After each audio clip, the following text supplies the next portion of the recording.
Pada part ke-61 diambil dari light novel bab 168 sampai dengan 169. Berdesir, berdesir. Bersamaan dengan suara gemerisik daun, seorang wanita muncul dari bayang-bayang di antara dahan pohon. Rambut merah dan jas, wanita yang duduk di sebelah Jin di gerbang transfer. Wanita itu memeriksa sekelilingnya, lalu melompat turun dari pohon. Aduh, saudaraku, Jin, hehehe. Suara yang sangat bersemangat. Dia telah mengikuti Jin sejak dia menemukannya di kerajaan Kon. Dia telah menggunakan mata pikirannya bahkan untuk mendeteksinya. Dia tidak pernah memikirkan rencana ini, tetapi itu sempurna. Aku lelah mengabaikanmu di kereta. Saya juga. Bagaimana kabarmu, kakak? Juga, apa penyamaran itu? Saya pikir kamu mengecat rambut kamu dengan darah. Di gerbang transfer, itu. Aku mendengar dari awal bahwa jika aku bertemu dengan MU lagi, ayah akan membunuhmu. Jadi saya mewarnai rambut saya dengan warna favorit saya. Memperbaiki wajahku dengan make up juga, hehe. Aku tidak tahu bagaimana hubungannya. Jin mengesampingkan emosinya dan mengingat satu peringatan. Dia juga memperingatkan saya melalui kamu. Bahkan tidak pernah berpikir untuk menggunakan kakak perempuan Yona. Peringatan Chiron yang menyertai Blacklight Cuiras untuk tidak menggunakan Yona. Namun, Jin menutup matanya dan ingin menggunakan kekuatan Yona. Dia tidak membunuh Bofard, hanya bantuan ringan untuk menguping. Bahkan jika ayah tahu, bukankah dia akan baik-baik saja dengan itu? Ya, itu tidak ilegal jika tidak ada yang tahu. Dan bahkan jika dia tertangkap, dia bisa membatalkan hukuman dengan menawarkan patung Chiron yang megah. Apa yang aku pikirkan? Jika ayah adalah seseorang yang melirik kejahatan, maka klan kami tidak akan pernah menjadi sehebat ini. Aku tidak akan tertangkap. Tidak pernah. Jangan khawatir. Owal bilang dia akan merahasiakannya juga. Juga, inderaku meningkat, dan tidak ada orang yang mengejar kita. Untunglah. Padahal, aku juga bergerak sambil mengawasi. Jadi, kenapa kau memanggilku? Separuhnya karena aku hanya ingin melihat wajahmu lagi, dan separuhnya lagi untuk meminta bantuan kecil. Bagaimanapun, lihat ini. Apa itu? Jin mengeluarkan botol misterius berisi cairan hitam. Dia membuka tutupnya dan menenggak botolnya. Penangkal 1000 racun. Saya menggunakannya dengan baik. Saya harus memamerkan hadiah yang kamu berikan kepada saya. Kamu tahu? Hahaha. Jin, kau terlalu lucu. Itu racun lumut hitam. Benar-benar sulit untuk mendapatkannya. Apakah teman-temanmu mendapatkannya untukmu? Ya, aku akan membunuh mereka. Bagaimana mereka bisa memberi adikku hal seperti itu? Saya meminta mereka untuk mengambilkannya untuk saya. Diam. Aku tidak menyukainya sama sekali. Mata Yona menjadi tajam, dan Jin menjabat tangannya dengan panik untuk menenangkannya. Jika dia juga mengetahui bahwa dia diberi racun begitu dia bangun dari komanya, Yona akan benar-benar membunuh mereka. Tetap saja, melihat penawarnya bekerja dengan baik, rasanya enak. Bertemu kembali dengan Yona setelah 2 bulan, dia masih sulit dibaca. Namun, Jin tidak membencinya karena itu, dan dia bahkan tidak merasa kasihan. Yona tidak suka simpati atas tindakan aneh apapun yang dia lakukan. Jadi, apa nikmatnya? Mulai sekarang, aku akan bertemu dengan seorang fragmentor bernama Bofard Gaston. Jika kamu bisa, silakan menguping dia. Apakah dia hanya bergumam pada dirinya sendiri atau berbicara dengan orang lain? Sederhana, baiklah. Sebaliknya, ketika saya selesai, kamu harus bermain dengan saya. Kau harus mengawasinya selama berhari-hari. Jika kamu baik-baik saja dengan itu. Kakak beradik itu mengobrol dan berjalan melewati hutan bersama. Saat mereka berjalan sekitar 2 jam, mereka melihat tanda bertuliskan, ledakan artistik. Bengkel fragmen Bofard Gaston. Bengkel itu duduk di atas bukit yang dangkal, mewarnai dirinya sendiri di bawah sinar matahari terbenam. Bertonton pecahan, besar dan kecil, diletakkan di depan bengkel. Hal yang menarik adalah, dari setiap fragmen, aura aneh bisa dirasakan, bahkan dari kejauhan. Mengejutkan, bahkan untuk seseorang yang bukan ahlinya, saya bisa merasakannya. Cukup bagi artis lain untuk merasa putus asa. Semakin dekat dan melihat, itu benar. Apapun yang terfragmentasi agar terlihat hidup tampak seolah-olah akan bergerak saat disentuh, dan setiap objek mati terasa lebih dimensional daripada objek aslinya. Yona memelototi pecahan-pecahan itu. Alih-alih jatuh ke dalam kekaguman, matanya tampak tidak nyaman dan marah. Saudari, fragmen-fragmen ini, apa kamu baik-baik saja? Ah iya,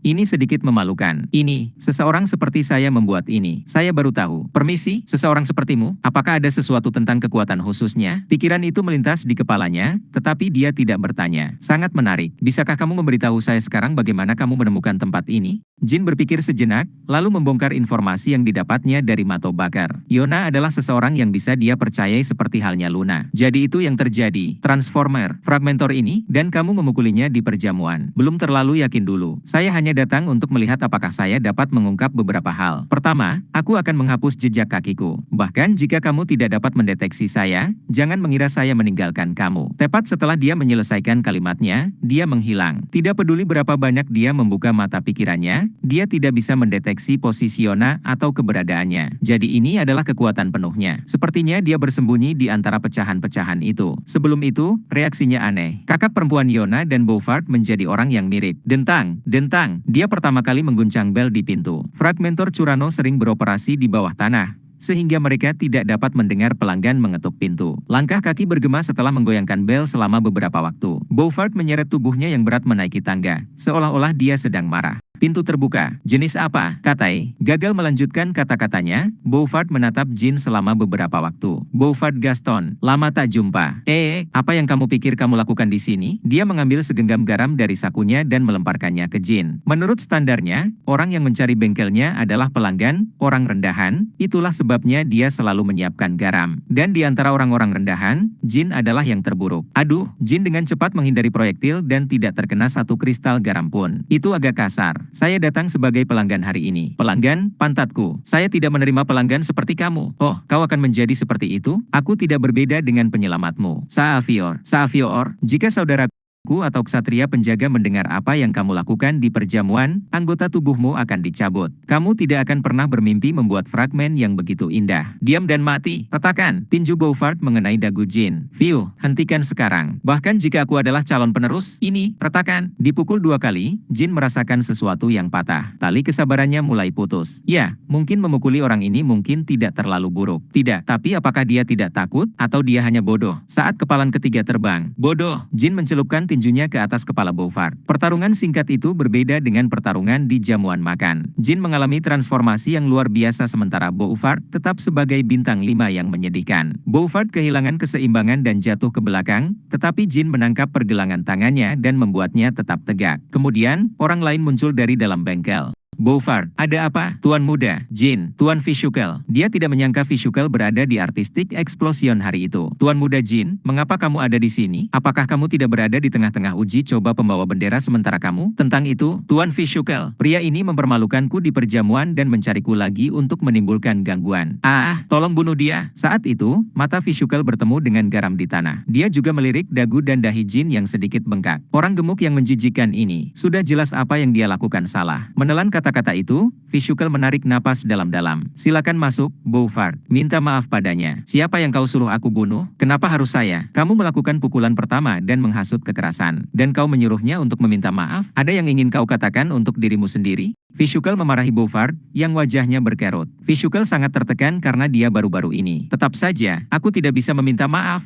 Ya, kalau begitu aku akan melakukannya untukmu. Maaf aku memukulmu, Beaufort. Jin mengakui dan mendorong Beaufort ke bengkel sebelum berjabat tangan dengan Vishukel. Jadi pria yang tenang dan dingin ini juga ada di grup Kinselo. Sir Kashimir memberitahuku bahwa Beaufort berada di atas Vishukel, tapi sepertinya tidak. Dan Vishukel tidak tahu Yona ada di dekatnya. Sebanyak Vishukel adalah bintang 8, dia pasti memiliki mata pikiran yang lebih halus. Saya yakin kakak Yona akan menyesuaikannya. Melepaskan tangan Jin, Vishukel mengangkat bahu. Saya minta maaf, Tuan muda Jin. Jangan khawatir. Saya datang mengetahui bahwa ini akan terjadi. Aku seharusnya lebih sabar. Saya minta maaf karena membuat kamu stres. Tidak dibutuhkan. Ngomong-ngomong, apa yang membawamu ke sini?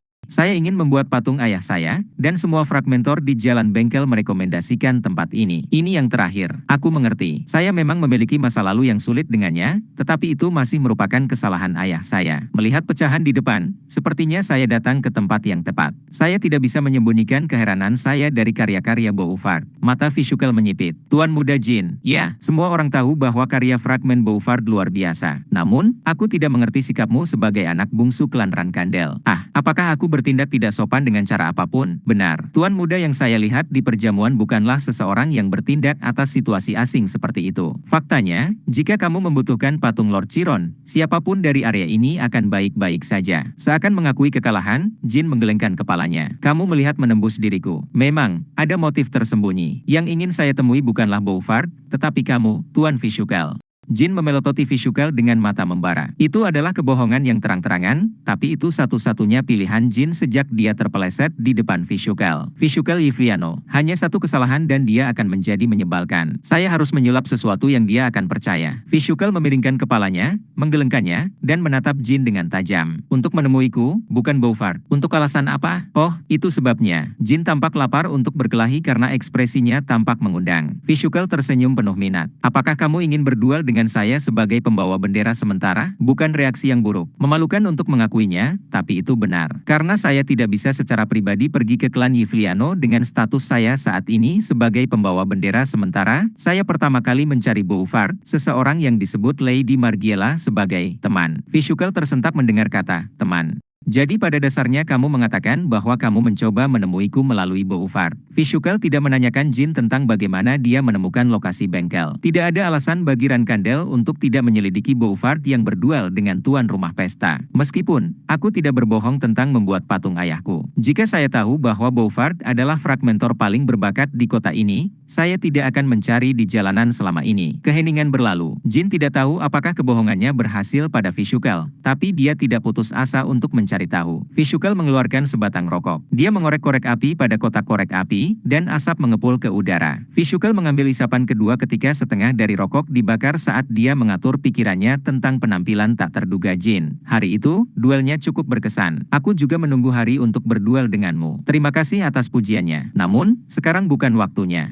Mengapa tidak? Meskipun mawar menumbuhkan duri, saya tidak boleh menginjak bunga yang sedang tumbuh. Tuan muda, sebagai seseorang yang lebih tua dari kamu, izinkan saya menasihati kamu. Haus darah yang berlebihan itu beracun. Mulut Jin bergetar. Lihat orang ini. Itu adalah tantangan yang berubah menjadi kebohongan, tetapi dia tidak perlu menggurui seperti ini. Namun, Jin seharusnya tidak menegurnya. Setelah menjadi pembawa bendera sementara, saya melawan banyak musuh. Tapi sepertinya lawanku selalu sedikit kurang. Saya tidak mendapatkan terburu-buru yang sama yang saya dapatkan ketika saya melawan kamu. Perasaan menggunakan Mind Dash Blade. Tolong jangan wujudkan prestasimu saat ini sebagai dirimu sendiri, tuan muda. Pencapaian itu hampir menyebabkan beberapa kecelakaan mengerikan pada duel hari itu. Tingkat provokasi meningkat.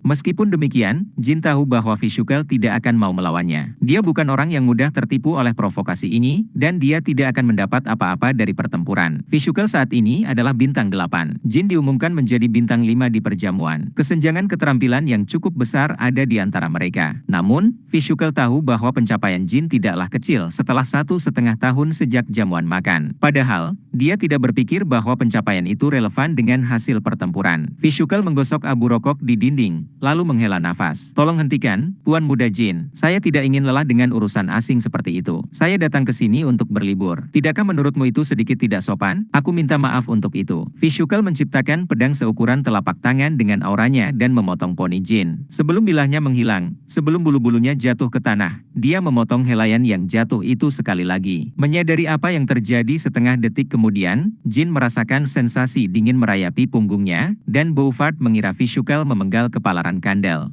Aku menunjukkan padamu kalau kamu tidak mengerti. Apakah kamu pikir kamu akan memiliki peluang setelah gagal bereaksi terhadap itu? Dia benar. Tidak termasuk fakta bahwa Jin tidak bereaksi dengan sengaja. Saya hampir secara naluriah menghindarinya. Astaga, kalau begitu aku harus berduel dengannya. Jin juga tidak ingin berduel. Goading itu semua hanya untuk membersihkan tubuhnya dari kecurigaan Vishukel dan menarik perhatiannya agar Yona bisa melakukan pekerjaannya. Bouvard mendecakkan bibirnya setelah melihat Jin masih hidup. Mengapa kamu tidak memotong saja bajingan kurang ajar ini, Tuan Vishukel? Itu akan terasa luar biasa. Bouvard, apakah kamu sudah gila? Apa yang akan kamu lakukan ketika Tuan Muda Jin menjadi pembawa bendera di masa depan? Anak itu pasti akan mati sebelum dia melakukannya. Saya tahu hanya dari dia tanpa rasa takut menantang kamu. Dia pikir dia berada di puncak dunia hanya karena dia seorang Rankandel. Bouvard Gaston. Jin berbalik dan melangkah menuju Bouvard. Apa? Mengapa? Bagaimana kamu akan berurusan denganku? Kamu pikir aku takut? Shing. Jin menghunus beradamante. Tuan Muda Jin, saya mengakui keangkuhan dan ketidaksopanan saya, Tuan Vishukel. Aku tidak berbeda dengan anak kecil yang bahkan tidak bisa beradu pedang denganmu. Namun, orang yang berbicara buruk tentang Runcadel ini adalah masalah lain. Jin tidak hanya membuat keributan, dia benar-benar ingin membunuhnya. Bouvard tersentak dan mencoba berebut di belakang Vishukel. Satu langkah lagi dan aku akan membunuhmu, Bouvard. Tuan Muda Jin, tolong hentikan. Lord Vishukel, jika klan kamu difitnah, apakah kamu akan tetap diam? Vishukel tidak bisa menjawab. Memang benar Bouvard berbicara buruk tentang Rankandels. Saya dapat mengambil beberapa komentar Bouvard terhadap saya karena kamu berada di depan saya. Namun, terhadap klanku, dia orang yang gila. Menyaksikan situasi terungkap, Bouvard tidak mengoceh sepatah kata pun. Dia menyadari bahwa dia akan benar-benar mati jika dia menggerakkan otot.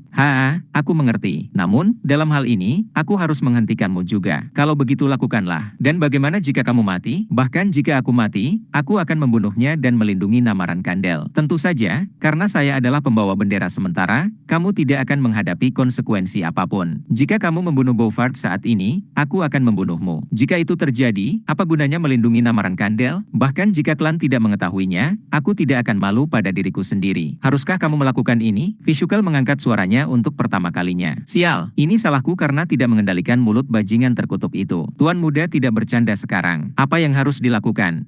Keringat dingin menetes dari tengkuk Visual. Keinginannya untuk membunuh Bouvard lebih kuat dari Jin, tetapi untuk menyelesaikan proyek Kinslow, dia harus membuatnya tetap hidup. Namun, Jin dan Bouvard terlalu dekat untuk berhenti. Satu-satunya cara untuk menghentikan Jin adalah dengan memotong lengan atau tenggorokannya sebelum dia bisa bergerak. Namun, Visual tidak percaya diri memotong lengannya. Di pinggangnya hanya ada ikat pinggangnya. Sebelum Jin datang, Visual sedang makan kroket ubi jalar, jadi dia tidak mempersenjatai diri. Dia bisa menyulap pedang dengan auranya, tapi pedang kecil seperti itu tidak akan berhasil. Untuk memotong lengannya, Visual membutuhkan pedang yang lebih panjang, tetapi dengan ukuran itu, kepala Bouvard akan meledak terlebih dahulu. Oleh karena itu, satu-satunya pilihan Visual adalah memotong leher Jin. Jika Jin Rankandel mati, apakah Lord Chiron benar-benar tidak melakukan apa-apa? Chiron bukanlah tipe orang yang membalas dendam seperti itu. Memang benar dia menghargai Jin, tetapi saat klan Rankandel bereaksi terhadap kematian pembawa bendera sementara, mereka akan dicap sebagai orang munafik. Namun, Visual tidak yakin. Pembawa bendera sementara pertama yang mengadakan perjamuan kehormatan setelah Luna terbunuh di tangan seorang Yvliano. Bagaimana jika rumor itu menyebar? Dia meramalkan bahwa, di atas klan Yvliano, grup Kinslow juga akan menanggung akibatnya. Aku hanya perlu menyembunyikannya. Tidak, saya tidak bisa. Terlalu banyak orang melihat wajahnya di jalan bengkel. Menempatkan Visual yang panik di belakangnya, Jin membuka mulutnya. Aku akan menghitung sampai 3, Bouvard. Selama waktu itu, berlutut dan minta maaf dengan hidup kamu. 1. Berlututlah, Bouvard. Visual berteriak. Jika Bouvard berlutut,